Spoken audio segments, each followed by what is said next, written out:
The senator from Rhode Island. Mr. President, I rise today to join the distinguished chairman of the Foreign Relations Committee in support of Ambassador Christopher Hill as our next U.S. ambassador to Iraq. In helping to negotiate an end to the crisis in the Balkans, in leading 3 embassies, and in working to disarm North Korea's nuclear weapons program, Ambassador Hill has gleaned invaluable experience and given invaluable service over 31 years of diplomatic service to this country. Ambassador Hill is a fellow son of the Foreign Service. My father and grandfather were Foreign Service officers, and I have some experience of the sense of calling and dedication that that background provides. He is decent, honorable, and snarled right now in Senate politics in a way, frankly, that is less of a reflection on him than it is a reflection on us. He's also a fellow Rhode Islander with a family home in Little Compton, Rhode Island. His family moved there when he was in the 5th grade, when U.S. diplomats, including his father, were expelled from Haiti.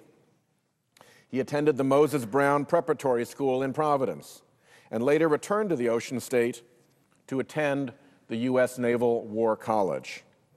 Now, at the crest of his career, he's a hero of the American Foreign Service and one of our very few most distinguished diplomats.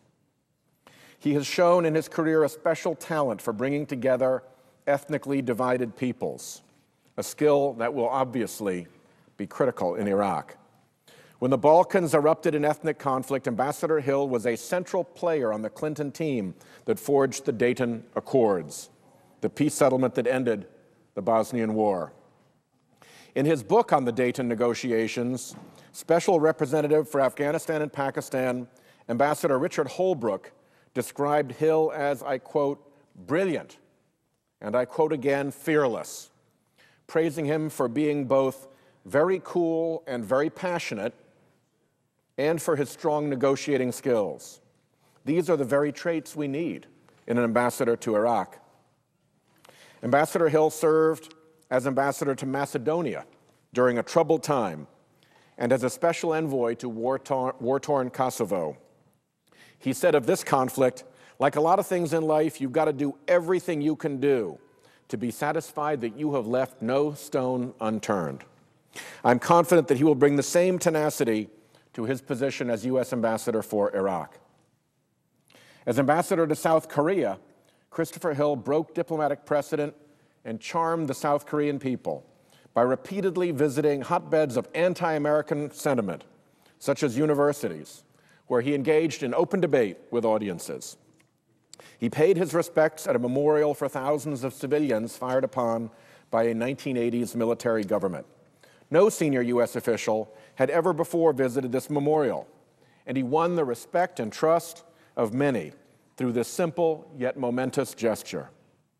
A senior official with the American Chamber of Commerce in South Korea, Tammy Overby, stated, and here's the quote, "He was here the shortest term among the 6 ambassadors that I've seen here in my 18 years, but he had the most impact." Ambassador Hill's time in South Korea was cut short as he was tapped to head negotiations in 6-party talks over North Korea's nuclear weapons program.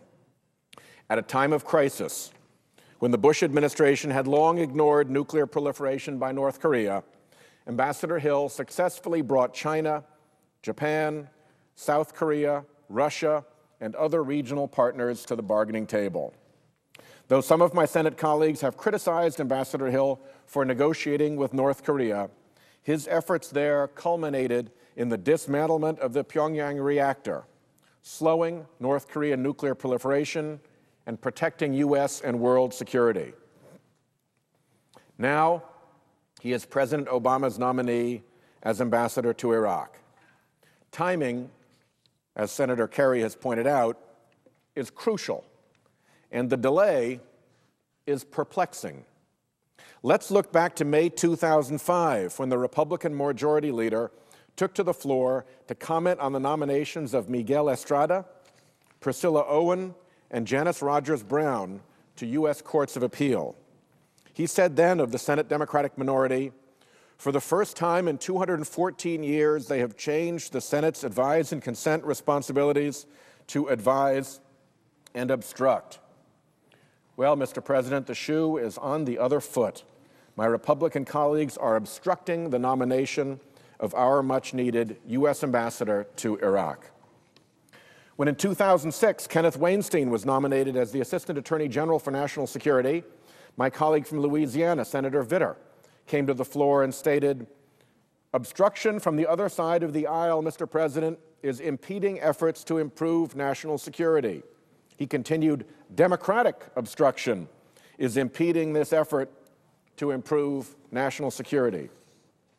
Today, Mr. President, Republicans are engaged in the very obstruction that they criticized.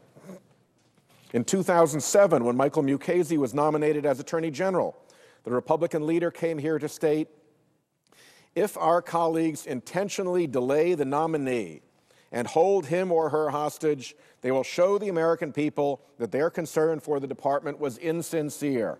In these times, it is especially important that the Senate act promptly. We are, after all, at war." Well, they will be the first to tell you that we are still at war, and yet, on this critical appointment for our new president, obstruction. Similarly, when it came to the Iraq surge, my colleagues on the other side of the aisle argued vehemently that we should defer to the judgment of General Petraeus and commanders on the ground in Iraq. I'm not so sure about that. Civilian control of the military is a long-time and valued American tradition, but that was their argument. We heard the name of Petraeus invoked over and over and over again. Senator McConnell, in March of 2007, spoke out against setting deadlines for U.S. troop withdrawals in Iraq, stating that deadlines would interfere with the President and General Petraeus's operational authority to conduct the war in Iraq as he and his commanders see fit. It would substitute for their judgment the 535 members of Congress. In September of 2007, my colleague from South Carolina, Senator Graham, said that to substitute the Congress's judgment for General Petraeus's judgment is ill-advised and unwarranted. Those of us who were here through that time remember clearly the repeated incantation of the name of Petraeus that featured so prominently in the Republican rhetoric. Well, I suggest to my Republican colleagues that the time may now have come to heed their own advice.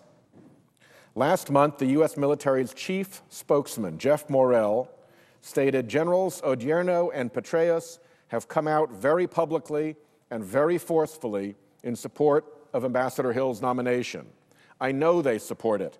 They know him from previous assignments. They like him. They believe he is well suited to the job and are anxiously awaiting his confirmation. What happened to the deference to General Petraeus now that he wants Ambassador Hill? And it's not just General Petraeus and General Odierno and the military establishment engaged in that theater. The last 3 U.S. ambassadors to Iraq, all Republican appointees, Ambassador Ryan Crocker, Ambassador Zalmay Khalilzad, and Ambassador John Negroponte, have all also expressed their unequivocal support for Ambassador Hill. Mr. President, there are areas outside of politics where professional respect prevails. As a former U.S. attorney and attorney general, I have seen it among prosecutors.